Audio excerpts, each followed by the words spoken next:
Time for the perennial question. What is design? Trust us, such a simple question does not have a simple answer. So today, we'll interrogate what it means with some of the smartest practitioners in the field with moderator Héctor Noval, the global head of futures of Designit and members of the Index Award jury. Hello everyone, welcome to this session. I'm Héctor Noval. I'm here with Lisa, with Philippe and Anna. And we're going to have this discussion around what is design. And I think it's going to be a long discussion and probably very heated sometimes, but I will try to moderate it. And those who know me well, they know that I'm not very good moderating and not moderating in my ideas, but I'll make sure that we land somewhere into the individual or society, into the more abstract and more concrete.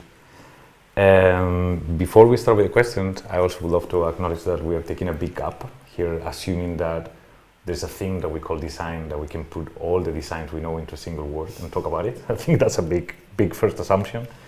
And I think especially because now we're sitting in Copenhagen, but there's probably people from everywhere watching, that across all the nations, north, south, east, west, there is a common substance that allows us to project design there, right? So I think those are the two big assumptions we are taking. So to make sure that we go in a layer that we can control, let's start talking about the Index Award, and we're celebrating design to improve life for society. I will to ask you, Lisa, kind of the first question so we can warm up. Design to improve life is a big statement. So what do you think is very important to have this conversation that we're having today? I think we've all experienced a tremendous shift these past 2 years. 2 years ago, we celebrated the last Index Award. I can see that the world changed. And when we talk about life, existential threats, we had one of the biggest existential threats that we all experienced that threatened our well-being, our health, our productivity, our life, our interactions. So I think life in general as kind of one big broad question is obviously pertinent to this conversation about what is design and how we design to improve life. So I think it's meaningful to reevaluate what we think life is to some degree and how design can be a part of that. So design to improve life, is a way to reflect on how society has evolved and changed. And I think it's really important to make that tangible for people to understand. And I think design is still one of those really tangible ways to show progress in the world. Thank you. Anything to add to that? No? Well, I can. I think Lisa, you're absolutely right, and it also depends, I think, on in these times we also need the imagination and the ability to see what it could be. And I think that is, of course, also something that the index is so brilliant at, because today everyone is looking for these new ways of solving things, of finding new solutions and so on. So maybe also putting something concrete around all the dreams that we're having at the moment. Yeah. So Anna, I have one question with you, knowing that you come from a mix of academic background and professional background. We are talking about design at a very high level. What do you think equips design to play the role in that conversation? In the bigger conversation? In the bigger conversation, yeah. Well, that's a good question. I think it depends on how you see design. So if you see it as an ability, as the human sort of quest of shaping something from the existing to the better, then I think, of course, it's something that we all should be equipped, and that this time has clearly made it quite evident for all of us that we need to make things better from what they are at the moment. And then we can go, like you said, the whole trip towards sort of specialist roles on, okay, how can I impact this change, or what part in a big system do I need to impact to actually get that change to happen? Very good answer. Yeah. So Philip, I will go with you now. You're the one quiet in the corner. I'm gonna follow up. Call me out now? Yeah, I'm gonna call you up. I can't hide anymore. No, you cannot. I think it's connected to all the conversation that we had in the kitchen before the who is the designer, right? It's like everyone is a designer or the specialist. What is your point on that conversation?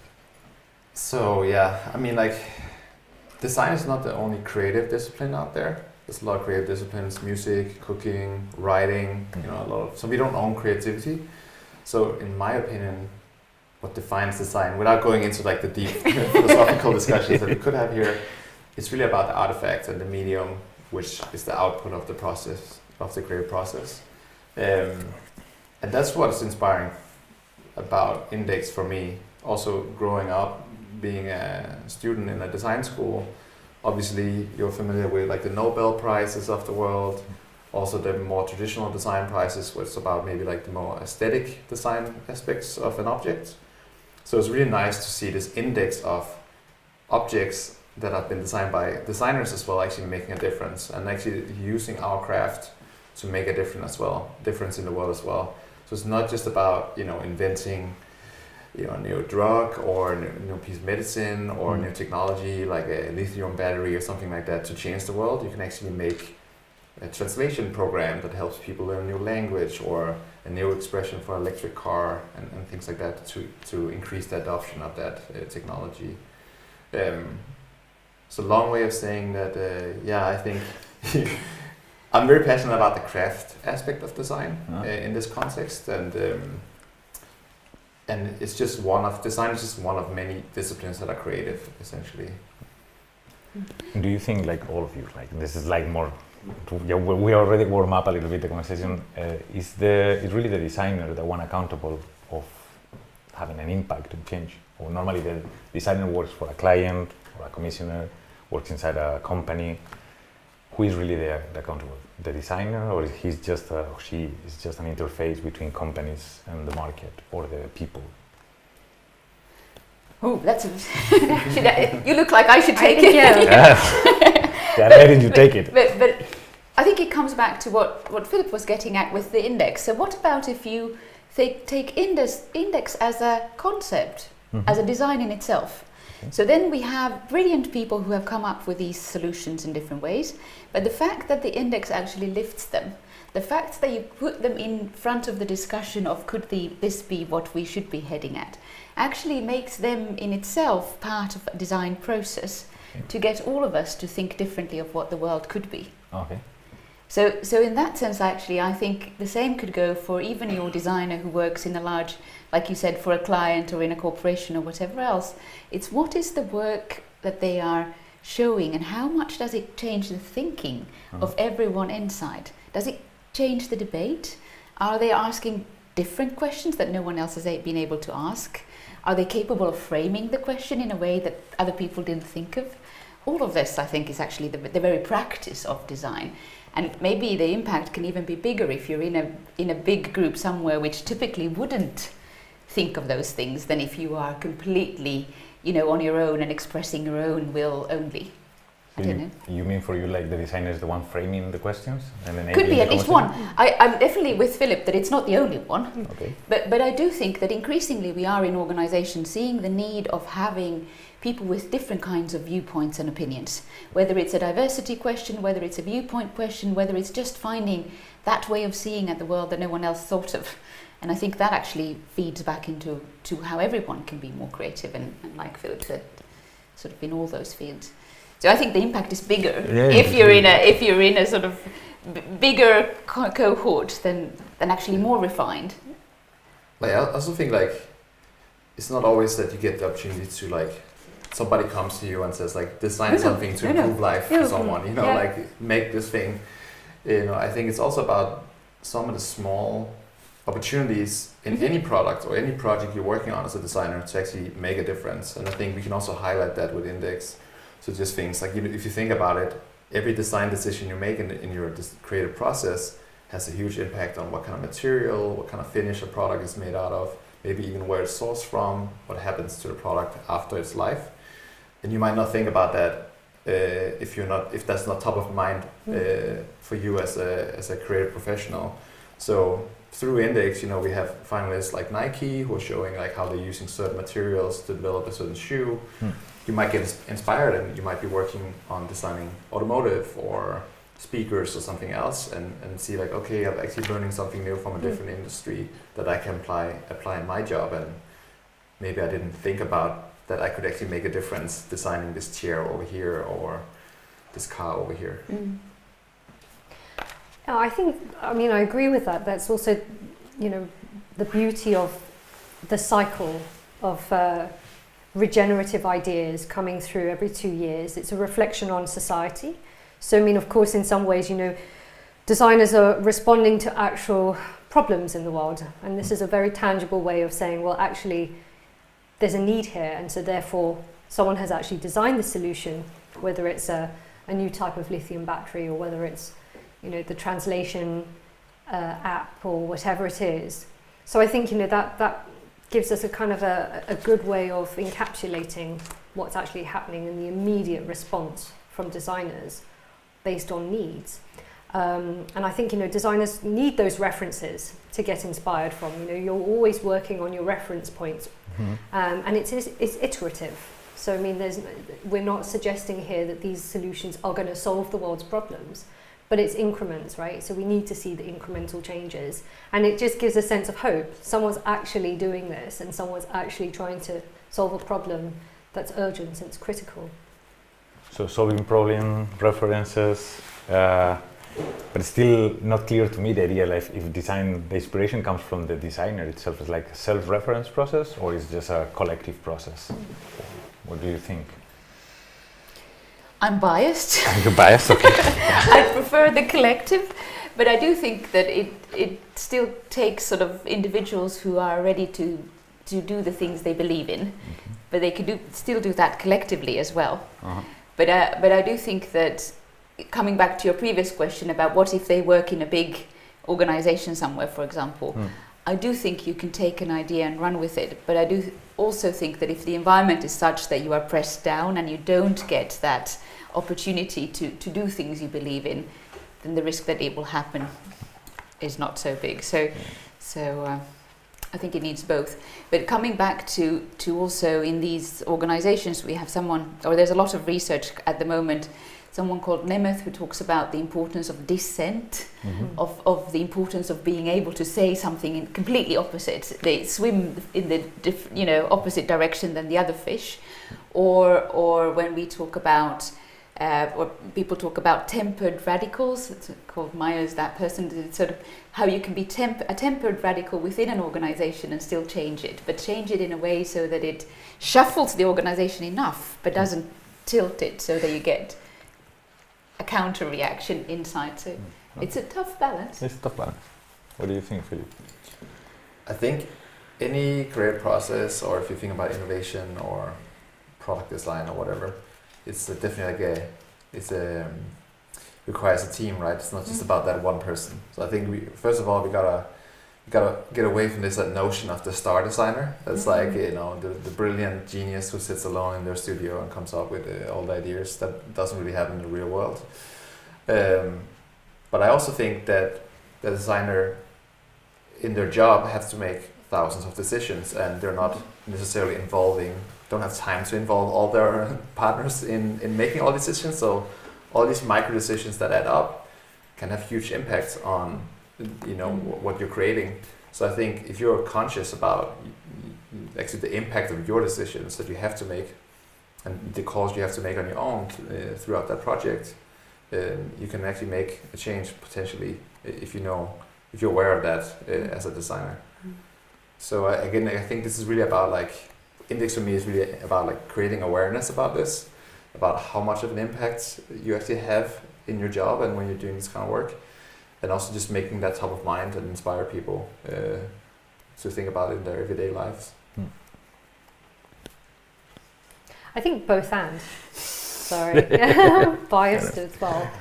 I agree with Philip that no one is working in a silo here, and I think being able to incorporate the different viewpoints, having a better understanding of the problem at large that you're trying to solve, but also just the recognition of the failures in that, and that, like, that process that designers use in terms of constantly testing and arriving at a point where you're at the best collective set of decisions in order to launch something and to really have the impact out there in the world. I think it's probably, you know, your best guess of how much of an impact or probable impact you will have in the world, and that's not definitely someone that does it alone. It's done and a lot of considerations with a lot of people in the process. So I would say, I think it's both and. You have an individual that has to have the courage to step forward and sort of be accountable for the decisions, but there's a lot of collective will behind that. Isn't Index actually, in that sense, also, I mean, if you are a really talented team somewhere and you're trying to push the boundaries, it's sort of, or hoping at least that it's inspirational to see that these other people have also been able to push the boundaries and do something that's way beyond what you would expect them to do. So in that sense, you could also see the Index family as almost as a team of people who pushed forward. We try. That is a good topic. Now that you're talking about impact and impacting, and now in Index we're talking about impacting society, impacting people's life. Do you think that there is a moment where design should stop and not go? Like the best decision is not to design? Should we consider that as designers or not? Probably, yeah. I think that's always a decision, or always an option, isn't it? So I think if you think of design as asking the right questions, then I think that's the key.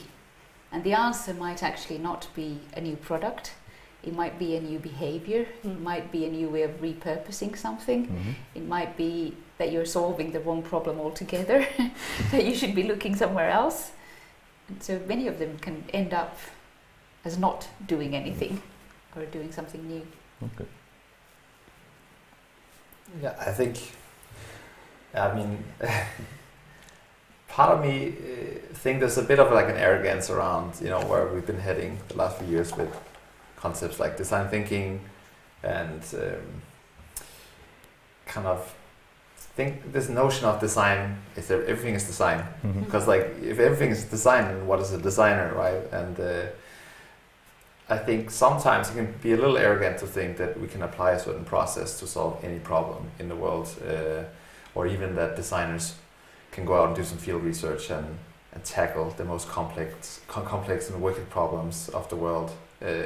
Sometimes you see things like people making a Medium article about like, oh, society is broken, or politics is broken, let's redesign it. Let's redesign the political system in the US.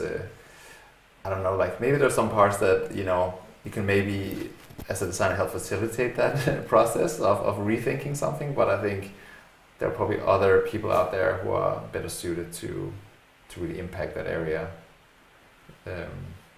Something we can do with post-its and sketches and pipe cleaners. I'm not sure I agree. Let's Can I give it a try? Yeah. Depends on what you consider sort of to be designed. So if we start from the sort of smaller and grow to the bigger, say for example behavior design that we talk a lot about now. Classical example, great architecture. You know that you should get people to move. You make sure that the staircase is easier to access than the lift, or that you see it visually. You get people actually to change their behavior. Same goes for sustainable behavior. Coming back into your thinking, maybe we should actually do something which makes it easier for people to react in one way or another. So they consume less, as an example, rather than consuming something else. Or if you talk about transition, design, where you actually first frame and understand and make sense of what the situation is, then do a prototype, then actually reflect and see what it caused, and then, change again. That's design, right? It's just not, it doesn't end up, it can have a prototype that's used to show what you meant, but it doesn't, the end result is not a product. It's a new way of doing something. Yeah. So, I mean, I think for me, so now we're getting closer exactly, to the philosophical. We can fight. I've been trying to avoid it, but now I threw myself out in it. Okay. But I think for me, we've been forgetting about artifact. I think the outcome of the creative process defines, the medium almost defines what it is, right? Like design doesn't own creativity. Like I said earlier, there's a lot of creative fields. And if you have a very creative process to invent a new dish, and it ends up being a dish that's on a plate in a restaurant. It's a cuisine, right? It's like you're a chef, you're cooking something. But if you're not making a thing like a product, or designing an experience, or an app or whatever, then you can start considering that medium as a piece of design, and you went through a creative process to get there. Same for music and writing or whatever else. So that's what I feel like. I think there's a lot of good learnings about how creatives work, maybe designers, maybe others, that can be applied in other fields, which I think is a good takeaway from design thinking and all these things we've been going through the last few years. But I think in the end, someone has to create the artifact of the solution. So maybe that's a policymaker or a politician or something like that. And I think there's a lot to be learned from this reflective inaction process that designers go through. But that's where I'm like, maybe I ease on the more conservative end of like, not everything that has been through a creative process can be considered a piece of design, you know, or like maybe designers can move into any project and solve it by applying the same process that they have, because they don't have the domain knowledge and they don't have the craftsmanship or expertise within that field to execute on the idea and manifest that in a way. So you're saying that a policy is not a design object? I would probably say that, yeah. Okay. And how you will define an artifact?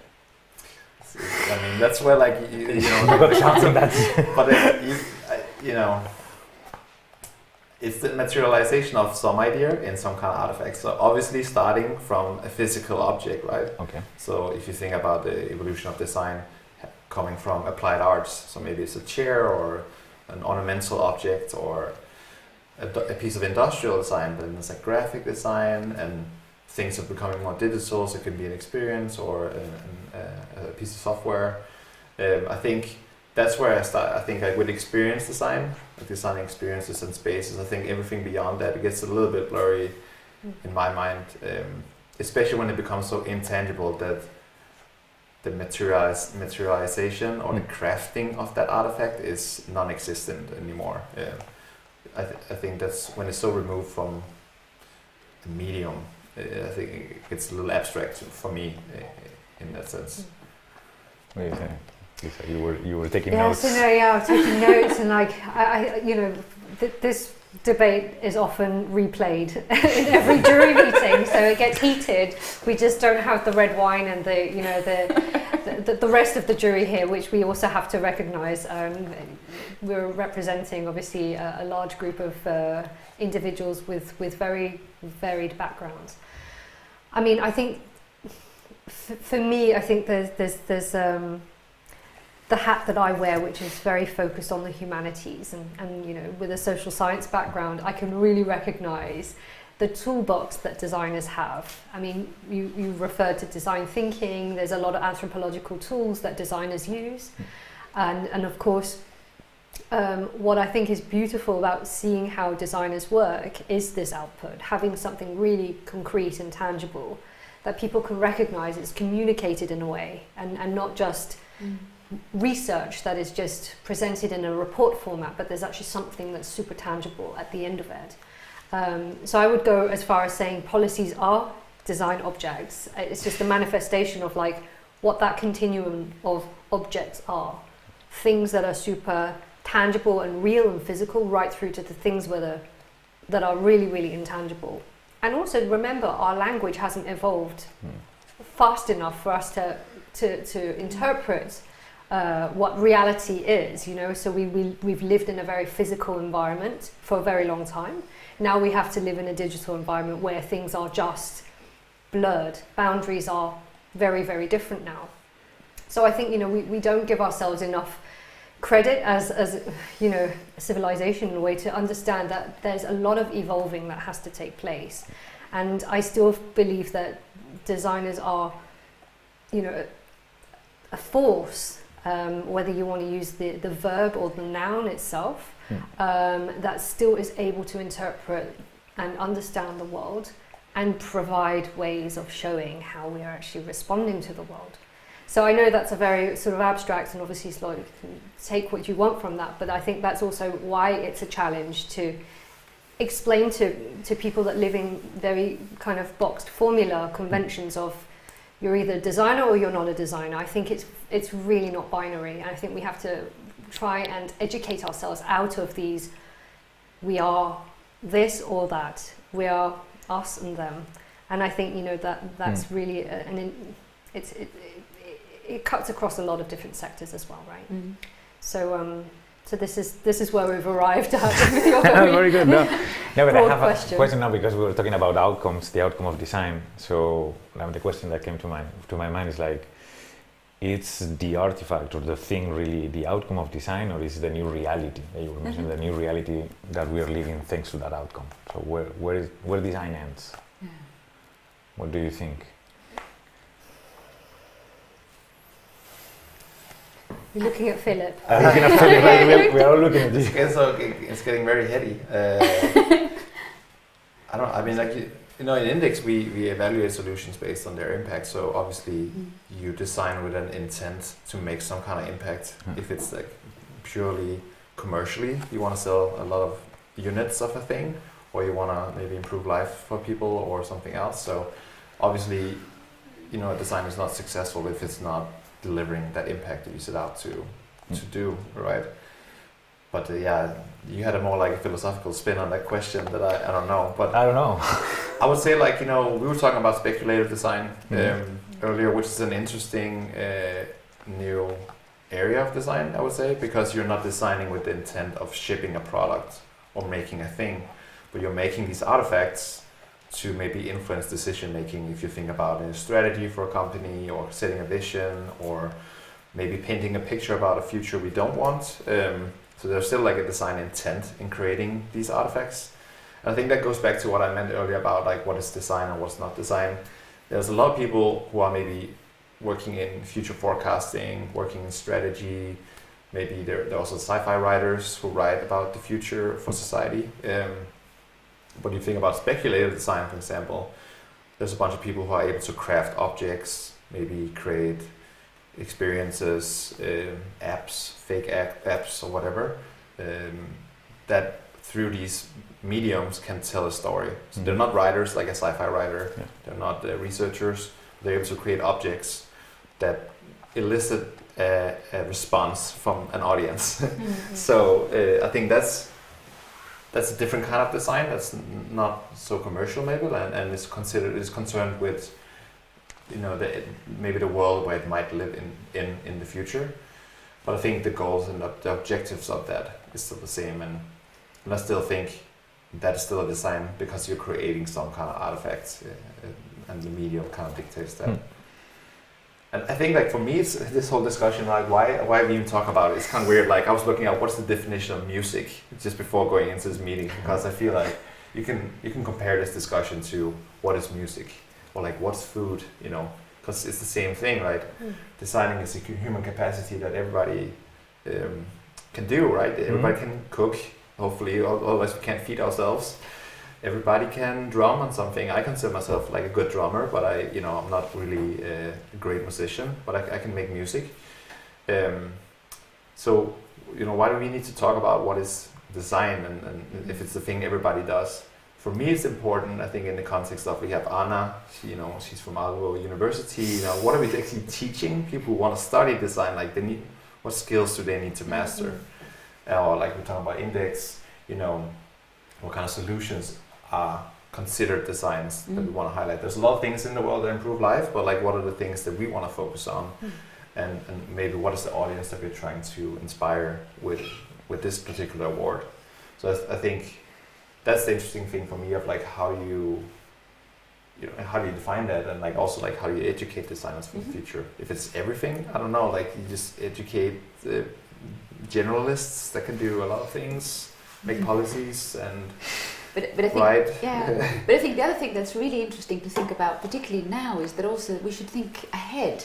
But particularly if we talk about the young, I mean, what's the world that they will be out there in, and what will they need by then? And I think we're talking about a moving target here all the time, and it's not only design. I think any area, not just COVID, but all these big changes, sustainability, worries and challenges, digitalization, algorithms, everything.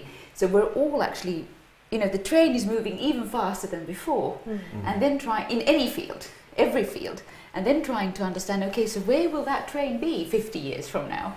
And what will they need then?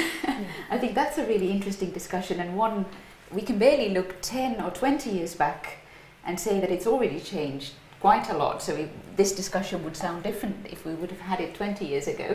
So what will it be further on? Yeah, that's going to be.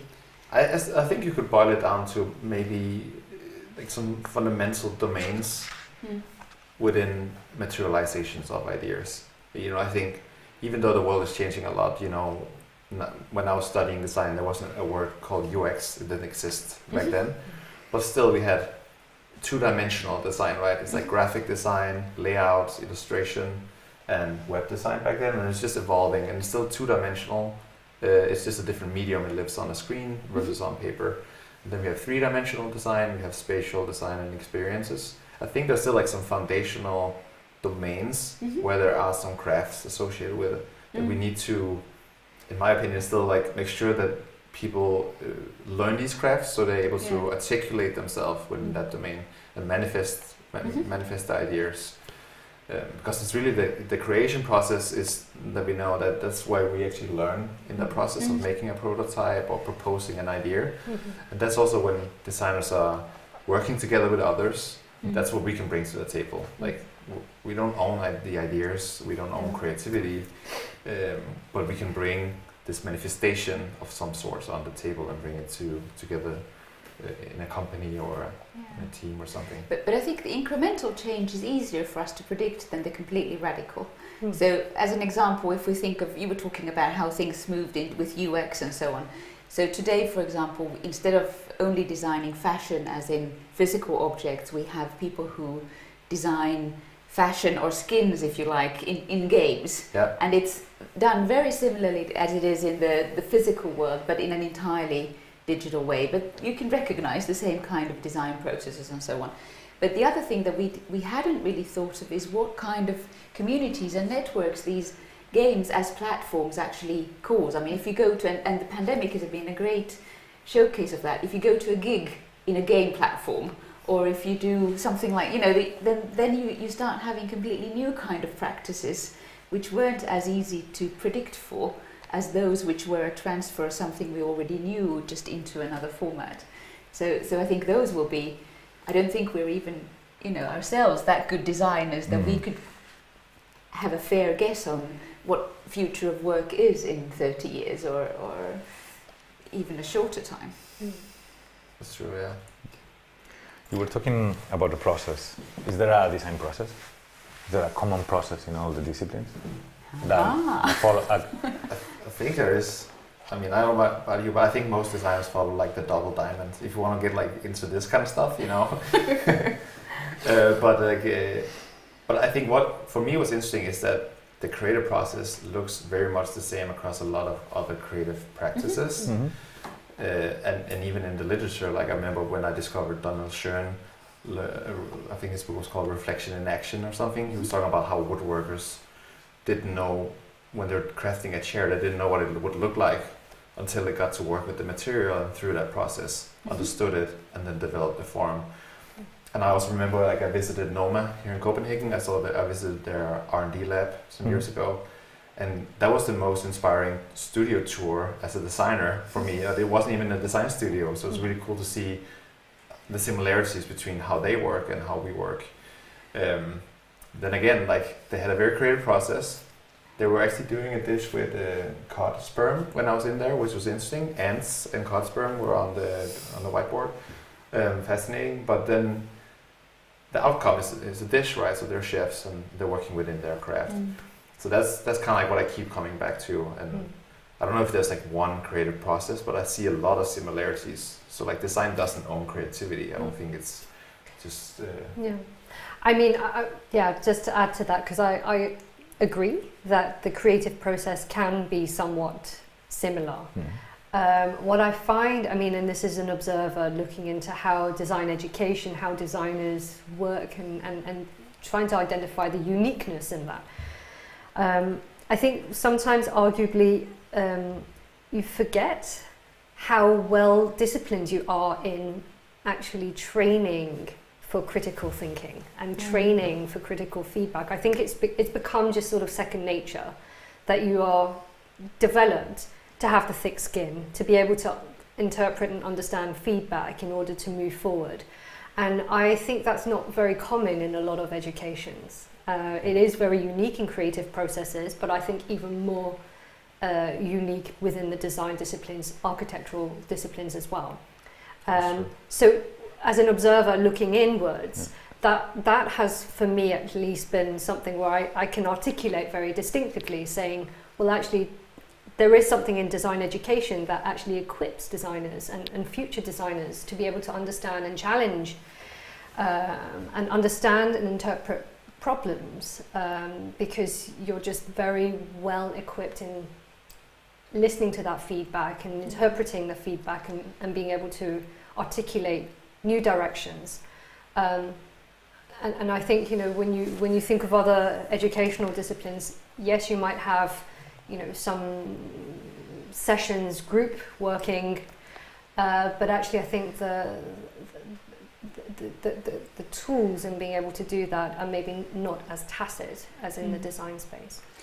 And I also think that there's, if you look at them as a family of processes, there might not be one, but sort of as a whole, I agree with your critical thinking. I think that's fundamental, but I think there's a few other things that you could also say are quite common, at least in these processes. And for me, the most signifying one is in the sense that in many other fields, you actually have, you look for the right answer. Mm-hmm. You try to find an answer that's correct. Yeah.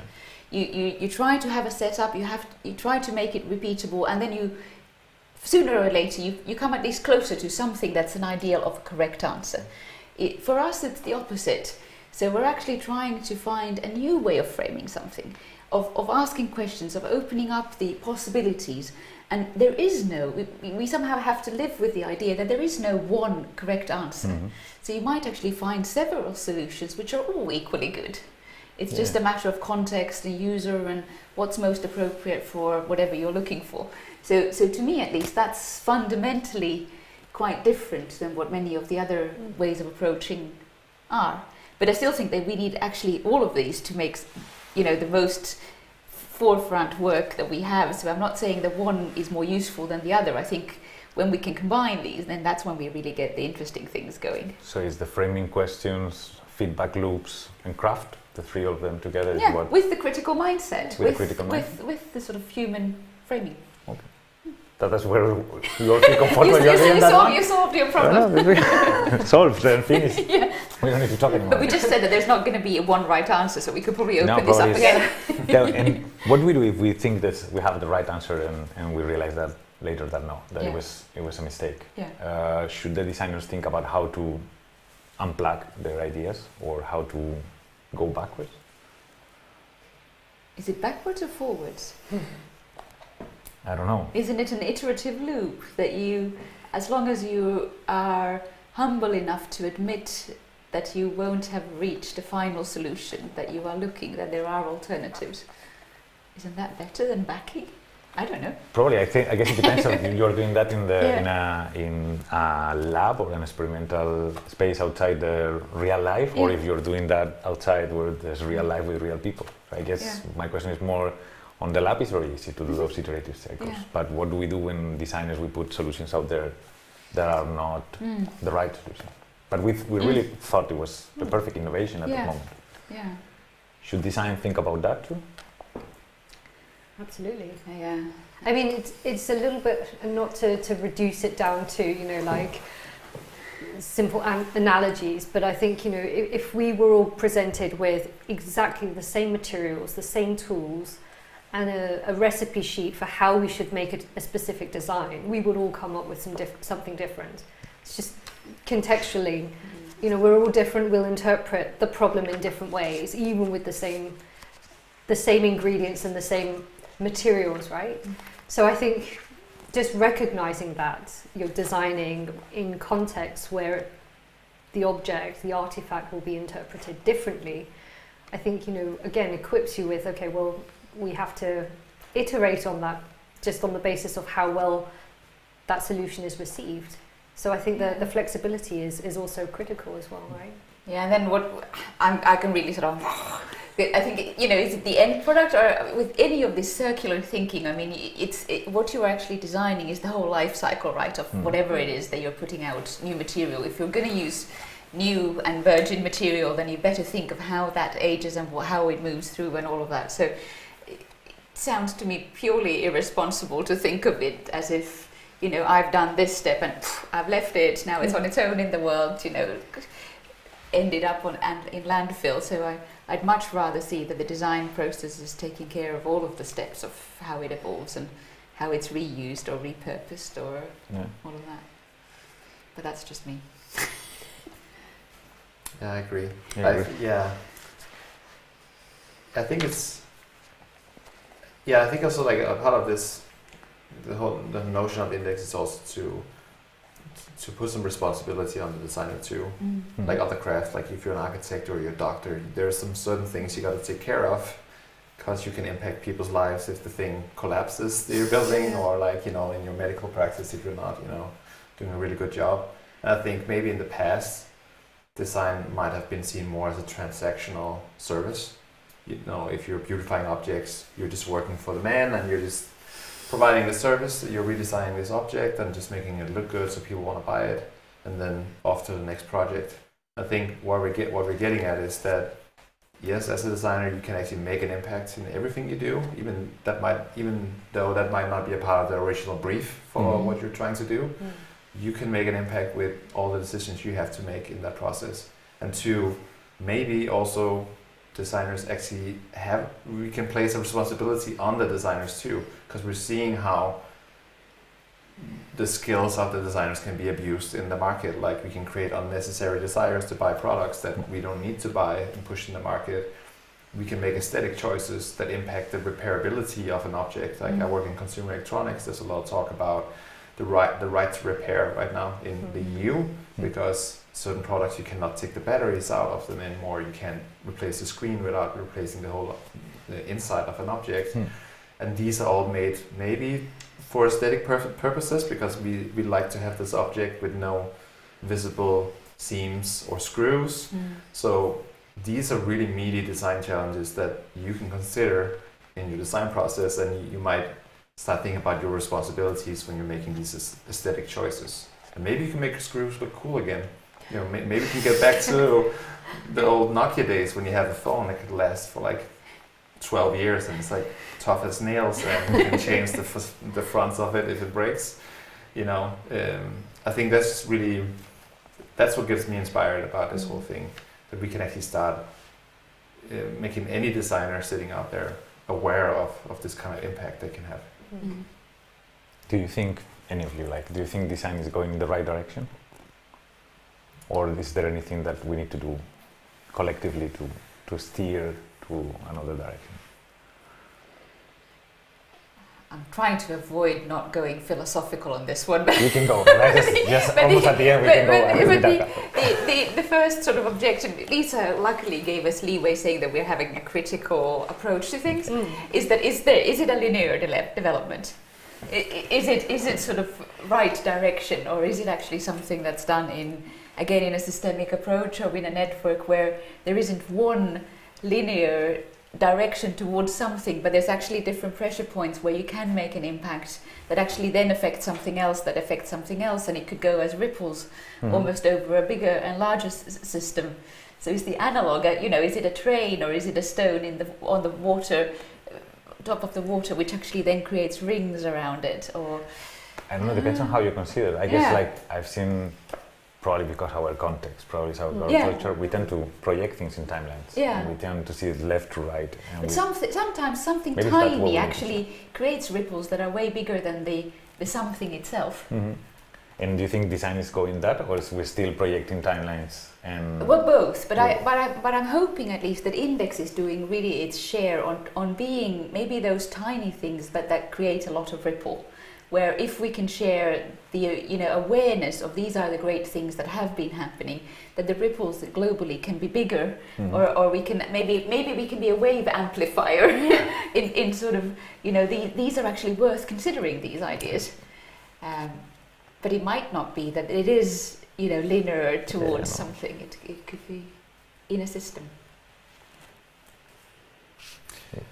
I mean, it's a tough question again. These are the hard hitters. But I think if I think about design as a discipline, coming from my more pragmatic, conservative view on the definition of design, I think the last 15 years we've seen a lot of focus on exporting knowledge from the design discipline into other areas with design thinking and focus on process and things like that. I don't think we've seen a lot of focus on importing the best of other disciplines into the design world, and even focusing on not getting lost in the process stuff in education. I think a lot of students now come out and maybe they're more like easing towards like more like artistic practice, so they don't have a lot of knowledge of how to work within a big company or work in an innovation process that involves a lot of other stakeholders than themselves. Or we've kind of forgotten, there's a lot of talk about like getting the designers in the boardroom and becoming strategic. And some schools have almost like eased too much into that, so they've lost the craft part that I keep talking about. So they come out as being, have been doing a lot of case study work and innovation work, but they've kind of lost, they haven't mastered the craft within one of these disciplines coming out of the schools. And I think that's also the result of like, terms within design. If you think about user experience design, is so wide that you can be doing so many things within that umbrella term that people might get a little bit lost in what they're actually supposed to learn in school and what they're supposed to do when they're coming out of school. So that's just the thing that is my pledge to you. And also, we need to talk about I'll be curious about like how you educate for that future where things are so broad and stay true to a craft, but also learn about how to be strategic in your work. Yeah. And I think there's probably two answers to your question. I mean, one is that, or the fundament in all of the thinking, of course, is that our students are super bright. Students are always way brighter than any one of us. But also that there's an idea now, I think, where there's combinations which are what we would consider unusual, but they are sort of capable of combining different kinds of disciplines and so on in ways which we didn't necessarily think of a while back. But also, of course, that there are many programs which are also covering, so that they actually include. So we have two of these programs which we consider cross-cutting across the entire university, where there's a strong design component, but it's not design only. So the one is creative sustainability, and for that you need both engineering, you need the business side, and you need the design and the creative side. And the other one is, which has already been up and running for I think 27 years, which is the long acronym. IDBM, International Design Business Management. But that's also where there's a lot of really hands-on tasks that companies typically assign, which basically have a team where you have people with a business background, you have people with a design background, and people with an engineering background all working together. Yeah. So I think if you are inclined towards that sort of thinking, then you can also find these programs nowadays. So it's, but I agree with you. I think there's maybe more opportunities as well. If you know what kind of area you're interested in, where you'd like to go, then most likely you'll find a combo that no one else thought of, which would actually, be exactly those skills that you need. So just as another example, if I may, we've seen that lately a lot of great work with people who, for example, the chemists have found the textile and fashion people. Again, sustainability-wise, they're reshaping the world. They want to create something that sort of revolutionized the whole fashion industry. I think that we didn't see 20 years ago.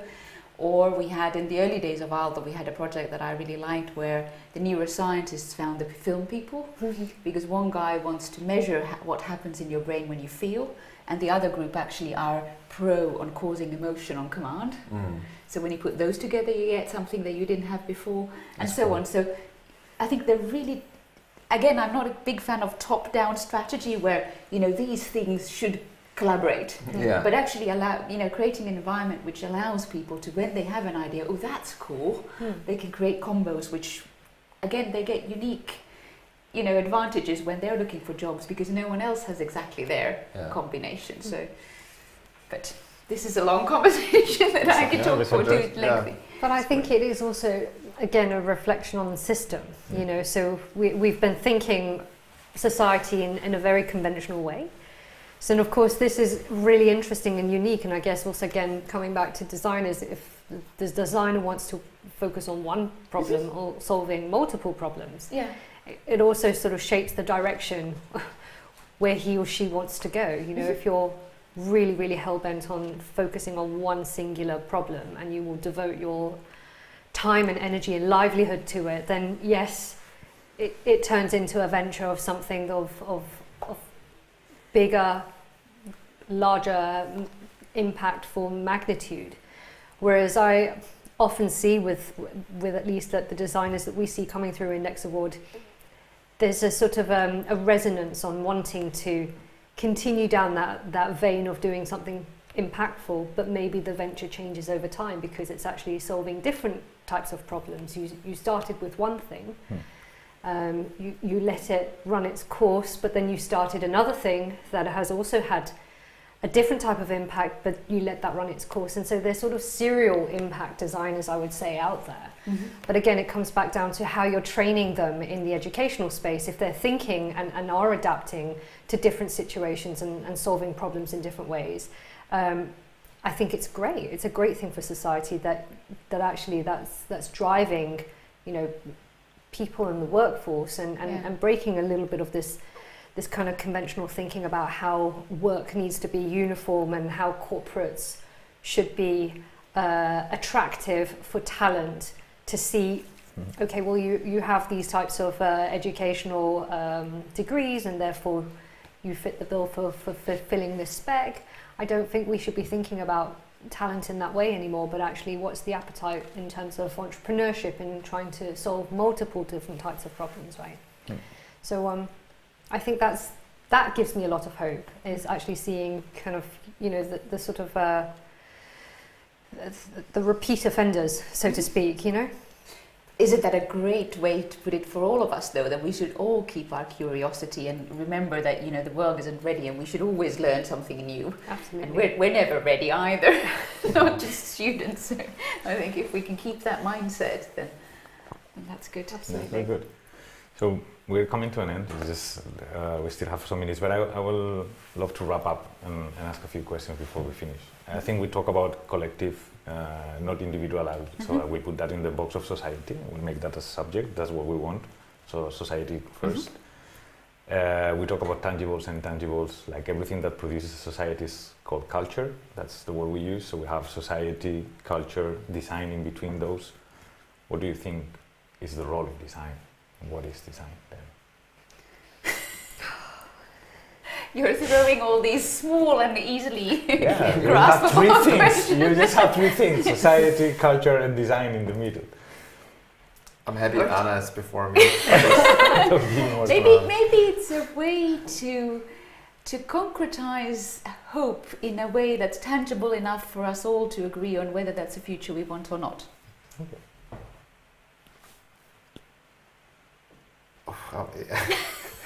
What was the question again? Society? Design and culture. What's the role of design in all of this?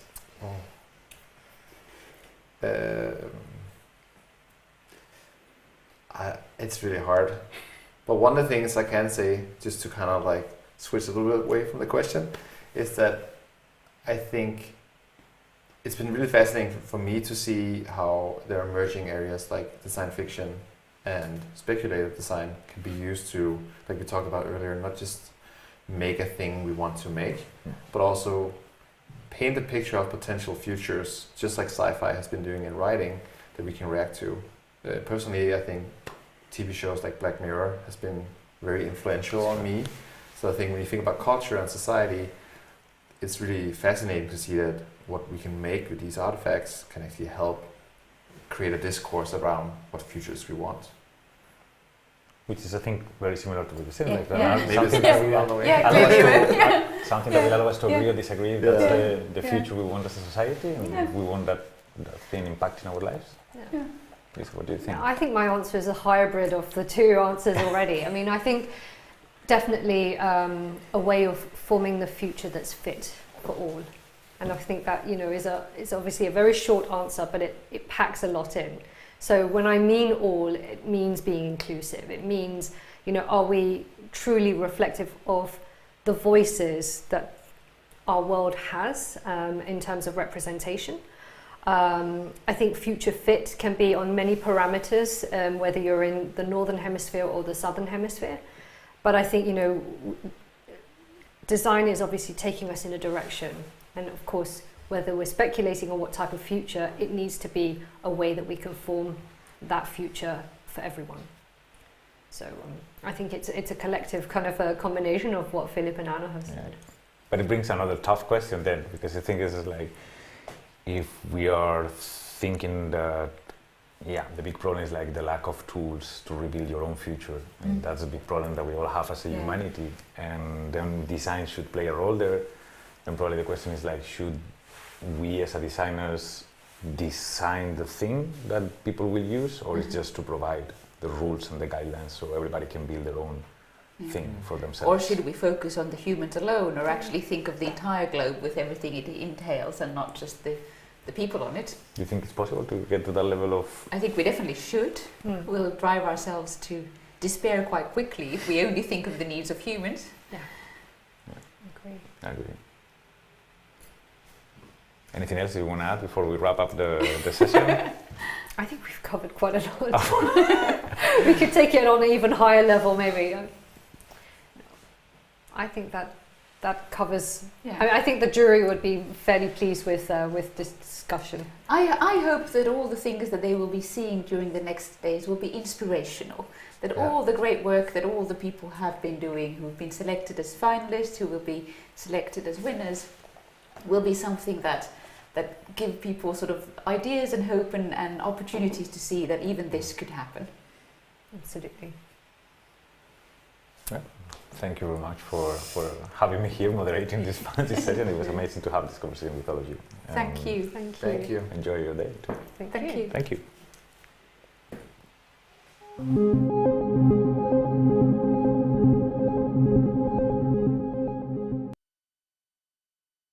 Well, I think you could say we're one step closer to grasping what design is. But isn't the beauty in it that we can all get a say on that as well? We think so. Thank you for tuning into all of our events during these past 9 days. Tomorrow, we'll do our final event as we live stream the Index Awards 2021 finale. Find out who the winners are and meet the change makers of tomorrow. Watch on our website and see you then.